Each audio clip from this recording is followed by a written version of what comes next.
দ্বিপার্শ্বীয় প্রতিসাম্যের উদাহরণ 9 কোনটা? আচ্ছা, তো এই কোশ্চেনটাতে দ্বিপার্শ্বীয় হবে না হচ্ছে স্লিওনা। এটা হচ্ছে স্লিওনা হচ্ছে স্পঞ্জ প্রাণী, যেটা কিনা অপ্রতিসম। তাছাড়া দ্বিপার্শ্বীয় প্রতিসম সমান দুইভাবে ভাগ করতে পারবে, মানুষ, প্রজাপতি, ব্যাঙ। আর্থ্রোপোডা পরের প্রাণীদের কি রকম খণ্ডায়ন পাওয়া যায়? আর্থ্রোপোডাতে তুমি আসলে বাহ্যিক খণ্ডায়ন পাবা, ঠিক আছে। পরের প্রাণীদের খণ্ডায়নটা হচ্ছে বাহ্যিক, বাহির হতে দৃশ্যমান। পরিফেরা পর্বের প্রাণী দেহে পানি প্রবেশ ও বের হওয়ার ছিদ্রপথের নাম কি? তো পরিফেরা এদের হচ্ছে যে প্রাণী দেহে পানি যে প্রবেশ করবে এবং বের হবে, এই ছিদ্রপথের নাম হচ্ছে অস্ট্রিয়া এবং অস্কুলাম, যেটা কিনা আমি ভুল করছিলাম। স্পঞ্জোসিল হচ্ছে ওটা গহ্বর, আর স্পঞ্জিন কাটা। কোন পর্বের প্রাণীদের হিমোসিলোমেট বলা হয়? আর্থ্রোপোডা। আর্থ্রোপোডা পর্বের প্রাণী দেহে রক্তপূর্ণ গহ্বর, হিমোসিল থাকে। মুখ বিবরের রেডুলা নামক অংশ থাকে কোন পর্বের প্রাণীতে? মলাস্কাতে। মলাস্কা পর্বের প্রাণীতে মুখ বিবরের কাইটিন নির্মিত একটি রেটিজিহ্বা বা রেডুলা থাকে। মধ্যচ্ছদা পর্দা পাওয়া যায় কোথায়? এটা কিনা গিনিপিগ, এটা ভুল করছিলাম। দেখো এখানে ব্যাখ্যা কি দিছে, মধ্যচ্ছদা পর্দা দিয়ে বক্ষ উদর গহ্বরকে পৃথক থাকে, তাই না? সেটা আমরা ম্যামালিয়াতে পাবো, মধ্যচ্ছদা ম্যামালিয়াতে। যেমন হচ্ছে মানুষ, উদাহরণগুলো ইম্পর্টেন্ট, বাদুর, গিনিপিগ, সিংহ। গিনিপিগ কিন্তু ম্যামালিয়ার। হ্যাঁ, এই কোশ্চেনটা ইম্পর্টেন্ট। কন্ডাক্টিসে কয় জোড়া ফুলকারন্ধ্র থাকে? কন্ডাক্টিসে হচ্ছে 5 থেকে 7 জোড়া ফুলকারন্ধ্র থাকে, পৃথকভাবে দেহের বাইরে উন্মুক্ত থাকে। 5 থেকে 7 জোড়া, এটা ইম্পর্টেন্ট।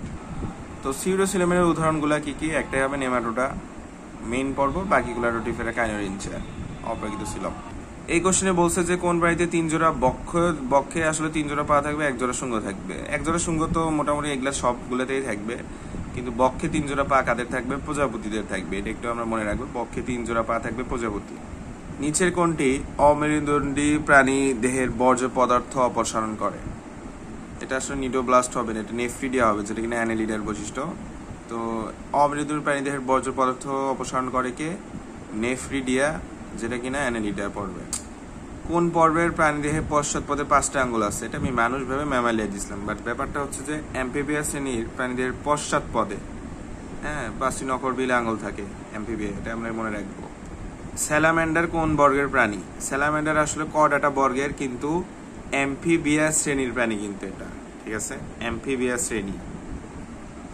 অ্যাসিলোমেট প্রাণী যেসব থাকে তাদের দেহের এপিডার্মিস বাইরে এবং গ্যাস্ট্রোডার্মিস মধ্যবর্তী স্থান কি দ্বারা পূর্ণ থাকে? অ্যাসিলোমেটের। তো এটা আসলে মেসেনকাইমা দ্বারা পূর্ণ থাকে। তাহলে অ্যাসিলোমেট প্রাণীর দেহের এপিডার্মিস ও গ্যাস্ট্রোডার্মিস মধ্যবর্তী স্থানটি মেসেনকাইমা দ্বারা পূর্ণ থাকে। তো দ্বিঅরীয় প্রতিসমের উদাহরণ কি কোনটা? টিনোফোরা।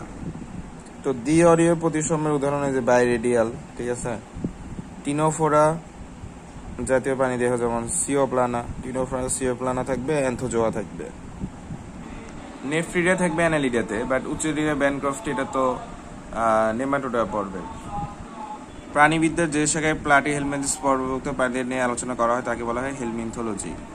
কোন পর্বের প্রাণীদের মেটামরফোসিস ঘটে? আর্থ্রোপোডাতে তুমি মেটামরফোসিস দেখতে পারবা। আচ্ছা, একটোপোর্টা পর্বের প্রাণী দেহের মুখের চারদিকে যে কোষিকাবাহী অঙ্গ থাকে তার নাম কি? একটোপোর্টা পর্বের প্রাণীর মুখের চারদিকে একটা কোষিকাবাহী অঙ্গ থাকবে, তার নাম হচ্ছে লোফোফোর। আচ্ছা, এটা মনে রাখবো আমরা, অতটা ইম্পর্টেন্ট।